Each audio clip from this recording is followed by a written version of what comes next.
new therapeutic gardens which are sprouting all over Scotland at the moment.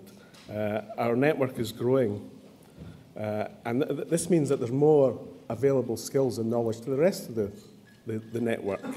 Trellis now has 197 projects in its network. So, some of the highlights of the year are training days. One of the main things that Trellis does is provide training. And we've run successful training days in Edinburgh, Dundee, Stirling, Glasgow, on a whole range of subjects from designing gardens for people with dementia, income generation, and health and safety in gardens. And they've all been really well attended and positively received. Our network events, this is where we try and get projects together in all the regions, and it's a popular chance to share good practice. We've had network events in Dumfries, Edinburgh, Kilmarnock, Huntly, Inverness and Bishopton, and we've got more dates coming soon.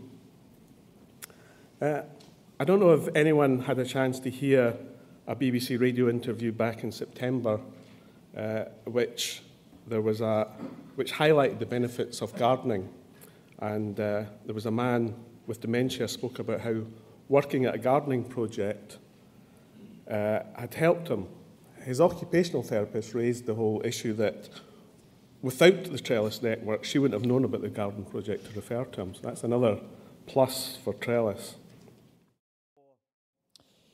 Today's conference gives you an opportunity to showcase some of the work that's taking place in very diverse settings, and I've no doubt inspirational work that's taking place in different projects across Scotland as part of the Trellis network.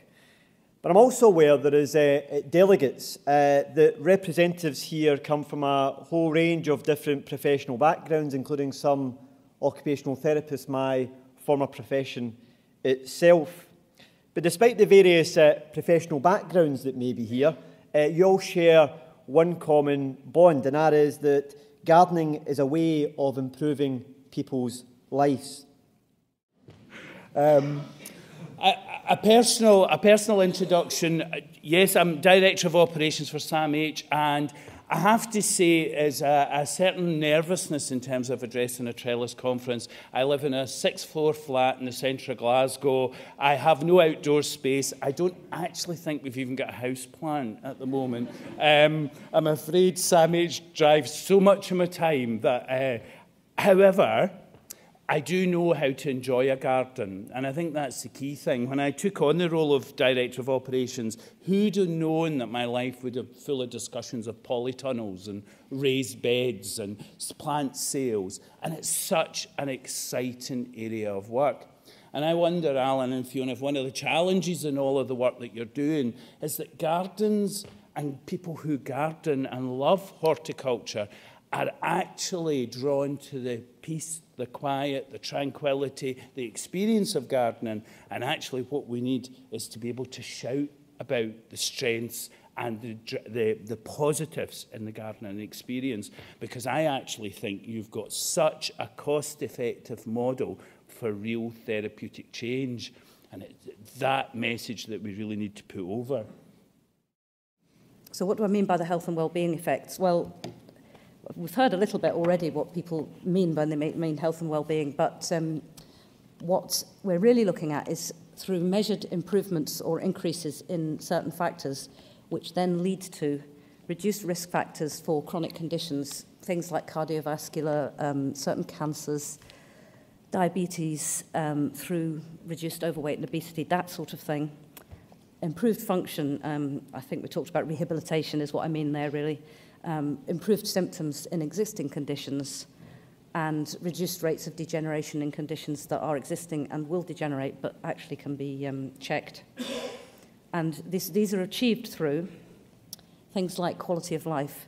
And this actually image, I've put this one first because this represents the biggest area, single area of research, which is in dementia care and Alzheimer's and related diseases, particularly secure care units. And there's good evidence that actually gardens are good for older people, but there's also, for symptoms, for example, for agitation and for sleep patterns, But this can only be achieved with good design and management. And I would say that some of the studies have actually focused quite a lot on what the problems with delivering those are. Another big area of definite evidenced research is that gardening improves mood and reduces stress. And I think that actually comes up in lots of different ways.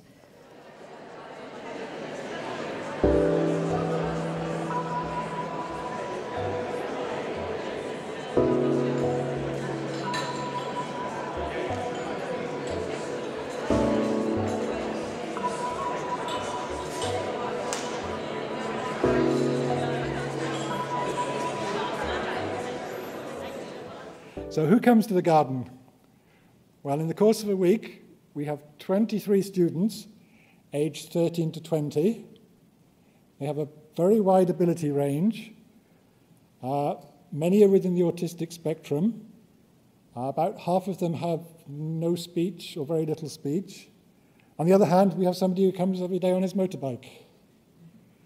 And the sessions vary from 3/4 of an hour to a whole day, and from once a week to every morning.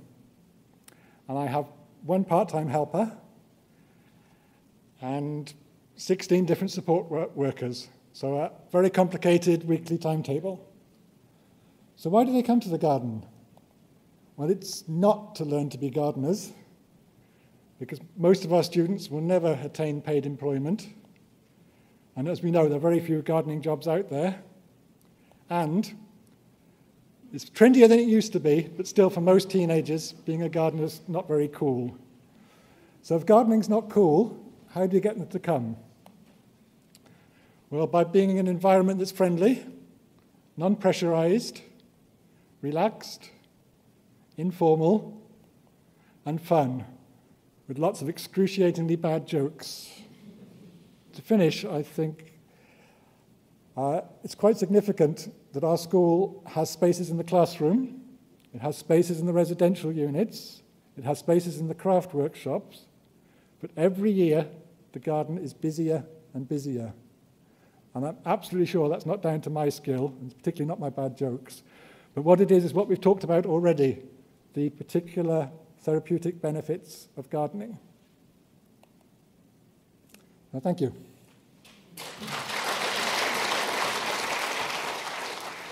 It's taken a long time in coming to fruition, but it's been very good in that. I think the whole thing we've been talking about today is involving people in the community and all different groups working together. And I think this is going to turn out to be an ideal one, because we've got mixed groups. We've got ordinary people in off the streets that have got the allotments, with people for 6 circles, with people with learning difficulties, with people for drug and alcohol team there. And I think, and plus, some of my clients who have got learning difficulties, they go to it. We've also got folk coming from groups that have got physical disabilities and folk from 6 circles who have social problems, in that they may have been offenders in the past, but they're having problems settling back into the community. And it's just nice to see a community. It's a community at the end of the day, and I think this is where we need to go with the gardens. People working together, trying to, because I feel that with these people, the community, people with problems are ready for the community, but unfortunately, the community is still not ready for them. And I think if you integrate all these things together, people will see these people as being ordinary people with no problems, and, well, they have their problems and difficulties, but it's not a major thing, because everybody in their own little way has got problems and difficulties. And if everybody starts working together, we might eventually get to where we're going and have a community again. Thank you. I'll move on to our next slide, definitely.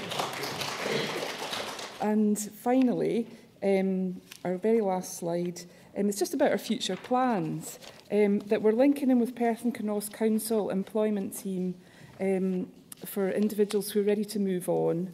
to paid employment or other voluntary work. And we've got 2 people at the moment that it looks like they might be able to move on to other areas. It's been quite difficult to do that with the type of complex needs that people have.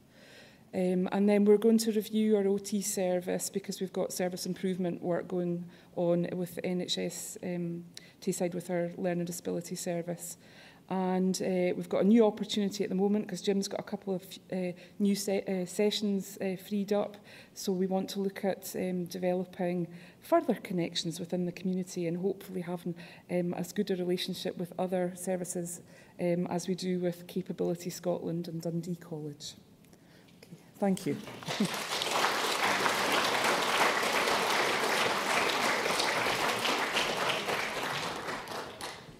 Thank you very much for that. It was nice to hear about Upper Springland because I first got involved in therapeutic horticulture back in the mid-80s, and Upper Springland was one of the first projects I worked with, so it was nice to hear it's still going. There's workshops this afternoon, so make sure everybody's signed up for their workshops. There's 4 workshops: Propagating Skills Masterclass led by Jim McColl, Silver Gardeners, Gardening for Older People by Mary Stewart, and there's a Funding Do's and Don'ts from Getting Started to Getting Spends, a whistle-stop tour by Kay Dyack, and there's Creative Planting Ideas by Gavin. So if you've not signed up, sign up for your workshops. And shall hand over to Fiona. Actually, Alan's already just covered what I wanted to say, but just to add a detail, if you haven't signed up for a workshop yet, there are still spaces in some of them, and the sign-up sheets are at the registration table by the door where you came in. Enjoy your lunch. It's just on the left as you go out.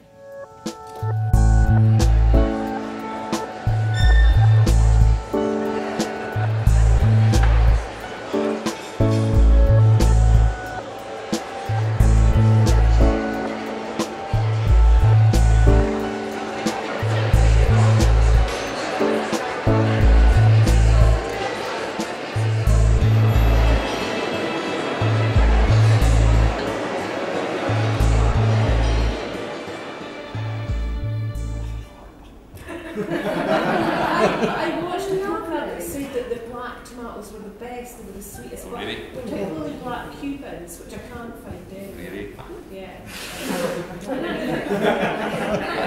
That's what makes the world. That's what makes the world. I think some of the other heritage, I've done striped Romans, which are fantastic, and I think it's orange peach as well. And I think they're heritage seeds, and they're not so bad. It's just these black ones. It's been awkward. Everybody to their own, so to speak. You know, I'm not necessarily looking for 8 to the pound tomatoes, you know, red with calyx and all the rest of it. But I once grew commercially beefsteak tomatoes, and was taken to task by a customer who said they were tasteless. So we got the blame. And she answered, she didn't realise it, but she answered her own question herself. She says, I've travelled extensively in America and in the Mediterranean, and their beefsteak tomatoes are wonderful. I said, what do they get that we don't? Sun! Repetition.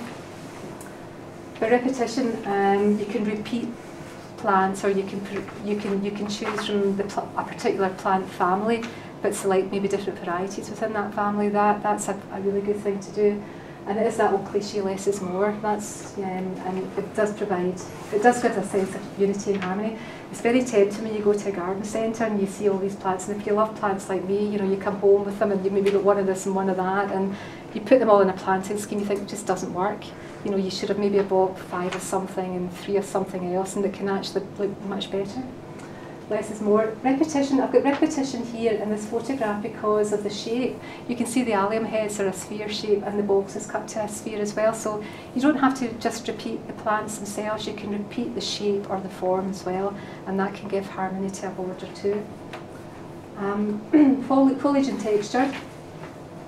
Foliage lasts longer than flowers, so always think of that. They really have to work hard, and they should complement the flowers. Again, just think about how do things balance well together.